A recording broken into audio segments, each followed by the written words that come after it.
Argentina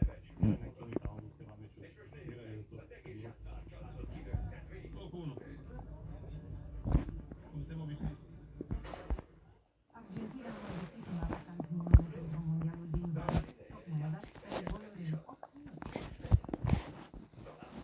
Omul zilei în Argentina e atacantul lui Estudiantes. Întors acasă după ce a jucat în Rusia, Turcia, Italia și Spania, el a marcat primele goluri în Argentina după 6 ani și a reușit un hat-trick în doar 8 minute. Un coleg al lui a dat însă golul meciului din lovitură liberă. După 0-0 la pauză, Estudiantes a câștigat cu 5-0 și e pe locul 2 în Argentina. O legendă din golf era Sergio Roberto, ce a căzut într-o lovitură. Dublul campion din golf a luat-o la vală după ce a lovit mingea la turneul din Arizona. Asistentul său a fugit imediat să-l salveze. Americanul de 59 de ani a postat momentul pe internet ca să se amuzeze toată lumea. Soldatul din ring, Petrișor, vrea să dea lovitura în